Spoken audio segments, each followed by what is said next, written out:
അല്ല ഞാൻ പറഞ്ഞു കൂട്ടില്ല. താങ്കൾ പറഞ്ഞല്ലോ പിണറായി വിജയനോട് ഒറ്റയാളേ ഉള്ളൂ ഇവിടെ പല നേതാക്കന്മാരുണ്ട്. ഇലക്ഷൻ വരുമ്പോഴേ ഒരാളെ തീരുമാനിക്കുള്ളൂ. അവർക്ക് രണ്ടുപേരും കൂടെ എങ്ങനെ നോക്കിയാൽ അവർക്ക് കിട്ടി മൊത്തം വോട്ട് 46, മുഖ്യമന്ത്രിക്ക് കിട്ടി 36. ആരാണ് കൂടുതൽ ജനമെന്നുള്ളത്? ദയവ് ഒരു അല്ല 26 തീരുമാനിക്കും. ഞങ്ങൾ 26 തീരുമാനിക്കും. ഇപ്പം വേണ്ട. ഇപ്പം ഞങ്ങളുടെ 24 മാത്രമേ ഉള്ളൂ. അർജുനൻ തേര് കളിക്കുക. അർജുനൻ എന്ന അസ്ത്രം ഉണ്ടായ പോലെ ഒറ്റ ലക്ഷ്യമേ ഉള്ളൂ: ഭരണമാറ്റം നടത്തുക, മോഡിയെ താടിയിറക്കുക, ഭരണങ്ങളെ സംരക്ഷിക്കുക. ഇതാണ് മറ്റൊരു ലക്ഷ്യം. ഇപ്പോഴില്ല.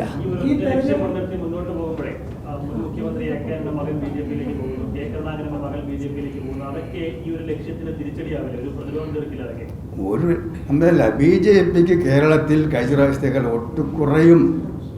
20 സീറ്റിൽ അവർ 3-ാം സ്ഥാനത്തായിരിക്കും. കട്ടായം എഴുതി വെച്ചു.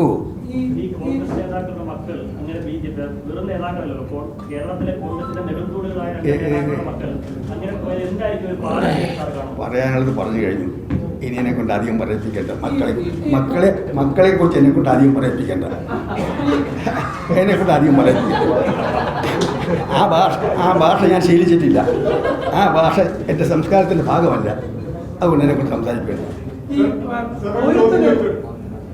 അതായത് ഈ ഇന്നത്തെ കോൺഗ്രസ് നാളത്തെ BJP വലിയൊരു ആരോപണം.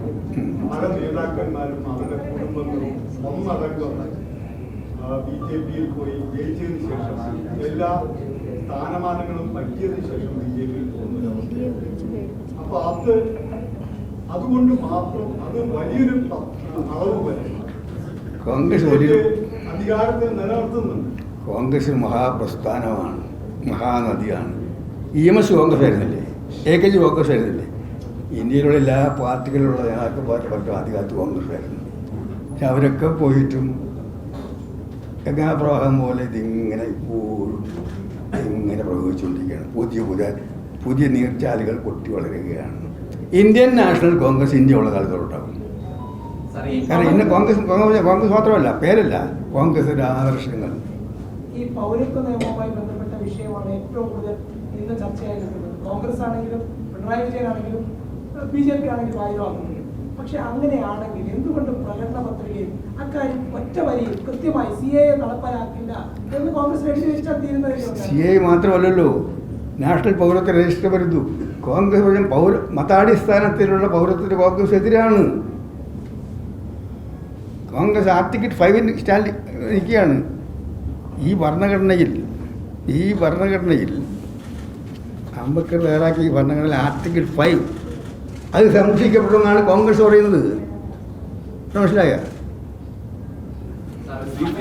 കേരള രാഷ്ട്രീയത്തെ പറ്റി, ദേശീയ രാഷ്ട്രീയത്തെ പറ്റി വിശാലമായി തന്നെ പറയുന്നുണ്ട്, അങ്ങ് വീക്ഷിക്കുന്നുമുണ്ട്, അങ്ങ് പത്രം ചാനലൊക്കെ ഉപയോഗിച്ച് പറയുന്നുണ്ട്. പക്ഷേ കേരളത്തിൽ ഇത് ചർച്ചയാകുന്നു എന്ന ആ സമയത്താണ് ഓൾ ഇന്ത്യ തലത്തിൽ ഈ പ്രകടന പത്രിക പുറത്തിറക്കുന്നത്. അപ്പോൾ അങ്ങക്ക് ഒരു ദേശീയ നേതൃത്വത്തിൽ കേരളത്തിന്റെ രാഷ്ട്രീയ സാഹചര്യം ഇരിക്കാനല്ല, ഇവിടെ മുന്നണികളിൽ പോലും ചില അസ്വാരസ്യങ്ങൾ നിൽക്കുകയാണ്. അപ്പോൾ പ്രകടന പത്രികയിൽ CAA നടപ്പിലാക്കുക എന്ന് തന്നെ നിർദ്ദേശിക്കണം എന്ന് അങ്ങക്കൊരു നിർദ്ദേശം വെച്ചൂടെ? ഞങ്ങൾക്ക് സംശയമില്ലല്ലോ. ഞങ്ങൾ മതാടിസ്ഥാനത്തിലുള്ള പൗരത്വത്തിന് അന്നും ഇന്നും എതിരാണ്. അങ്ങനെയാണ് ഭരണഘടന ഞങ്ങളല്ലേ ഉണ്ടാക്കിയത്. ഇന്ത്യൻ ഭരണഘടന അങ്ങനെ ഒരു ആർട്ടിക്കിൾ ഉള്ളതുകൊണ്ടാണ് ഇപ്പോൾ ഇതിനെക്കുറിച്ച് ചർച്ച വരുന്നത്. ഞങ്ങൾ അന്നും ആർട്ടിക്കിൾ 5 കൂടെ നിൽക്കുന്നവരാണ്. പൗരത്വത്തിന് മതാടിസ്ഥാനം പാടില്ല എന്ന നിലപാടാണ് ഞങ്ങൾക്കുള്ളത്. ആരോപിക്കുന്നത് കോൺഗ്രസിന്റെ എല്ലാ കാര്യങ്ങളിലും മൃദു ഹിന്ദുത്വ സമീപനമാണ് എന്നാണ് പറയുന്നത്. അപ്പൊ ഈ CAA അതുപോലെ തന്നെ നേരത്തെ കോൺഗ്രസ് അയോധ്യ സംഭവത്തിലും പെട്ടെന്ന് തീരുമാനം എടുത്തത് എന്നെ കൊണ്ട് അധികം പറയിപ്പിക്കരുത്.